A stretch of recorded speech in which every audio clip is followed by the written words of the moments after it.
Cari telespettatori, siamo con Sergio Taurino, presidente regionale ADOC, Associazione Consumatori, e parliamo di un progetto di educazione finanziaria. Presidente, ben arrivato, ovvero che cos'è?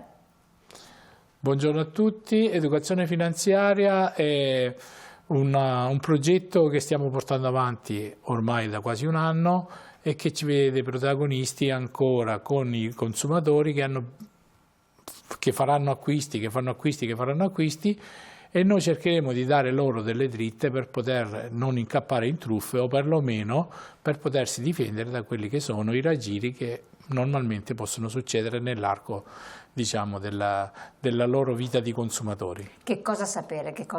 Dove non sbagliare? Beh, dove non sbagliare sicuramente la prima cosa è essere molto bene informati sul venditore.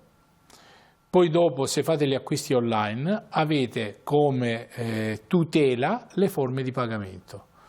Se vogliamo essere proprio velocissimi, le forme di pagamento possono essere sicuramente la carta di debito, la carta di credito, poi dopo c'è la carta ricaricabile.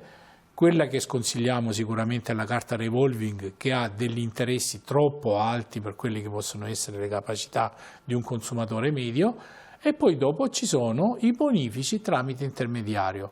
Pensate al grande colosso mondiale, che io non posso adesso in questo momento citare per non fare pubblicità, il quale intermedia i vostri acquisti sia di beni che di servizi, dandovi la possibilità di poter, in caso di mancato acquisto o di un acquisto non gradito, eccetera, di potervi restituire i soldi senza tante discussioni oppure senza elevare cause. Qual è la cosa più rischiosa quando si fanno gli acquisti online con una carta di credito normale? Beh, la causa più rischiosa per la carta di credito normale sicuramente è il momento in cui si fa il pagamento.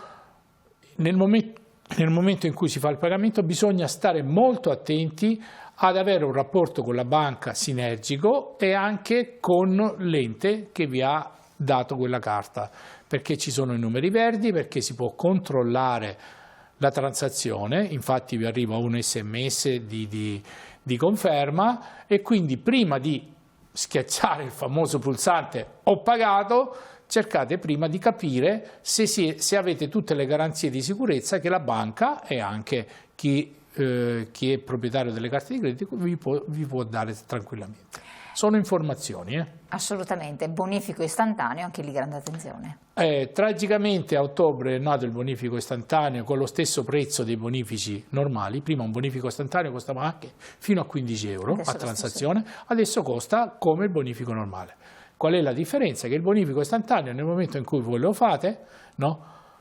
Voi dovete stare attenti, primo all'IBAN, secondo a chi lo state dando, al beneficiario, e poi dopo anche il fatto che il bonifico istantaneo non può essere più recuperato, perché la banca dice: nel momento in cui tu hai pagato io non sono più responsabile di quello che hai fatto tu, e mi sembra che sia una cosa giusta.